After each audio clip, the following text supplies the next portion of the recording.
Welcome back to Capitol Conservatives.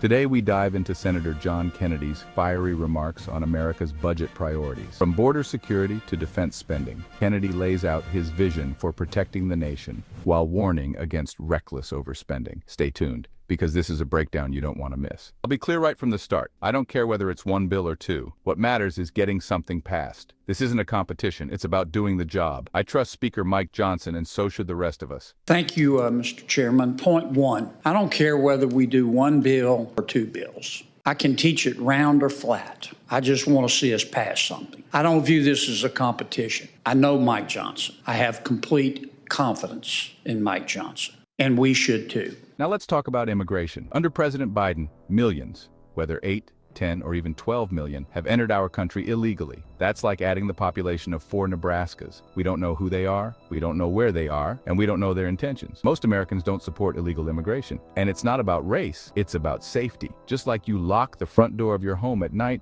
we should secure our southern border. We need resources, we need funding, and we need to fix this problem once and for all. If you agree, hit that subscribe button right now to stay updated with us at Capitol Conservatives. Point two, I don't know how many foreign nationals came into our country illegally under President Biden. 8 million, 10 million, 12 million. I do know that it was a lot. And using the most conservative efforts, we probably added about 4 Nebraskas to the United States. We don't have the slightest idea who they are. We know some of them are children. We don't have the slightest idea where they are. Based on what I've seen, China's President Xi, Russia's Putin, and Iran's Ayatollah are working together against America and our values. Their goals? Russia wants to dominate Eastern Europe. Iran wants control of the Middle East and China. Well, Xi wants to dominate the Indo-Pacific and spread influence across Africa and South America. I don't want America to be the world's policeman, but I don't want Xi, Putin, or Iran to be the world's policeman either. Weakness invites the wolves. That's why we must invest more in defense to keep America safe and free. I believe it was intentional. I don't know why President Biden and his team decided to do it, but only one of two circumstances are possible. Either it was intentional, or the people in charge you wouldn't hire to manage a Costco food court. And I don't think it was the latter. I think an intentional decision was made. I don't hate President Biden. I don't hate anybody. I hope he finds peace in retirement. But the fact is, we have an extra 12 million people who are in our country illegally. Most Americans don't support illegal immigration. They think illegal immigration is illegal. Duh. It's not because they're racist. They look at the southern border like they look at the front door at their home. Most Americans lock their front door at night. They don't do that because they hate everybody on the outside. They lock their front door at night because they love the people on the inside. And they want to know who's going in and out of their home. We've got to fix the problem of illegal immigration, and we have to have money to do it. Point three, defense. I am convinced, based on the classified and unclassified information that I've seen, that President Xi in China is working with President Putin in Russia and is working with the Ayatollah in Iran against the United States of America and Western values, including but not limited to freedom. I believe their ultimate goal is to have Russia dominate Central and Eastern Europe. I believe their ultimate goal is to have Iran dominate the Middle East.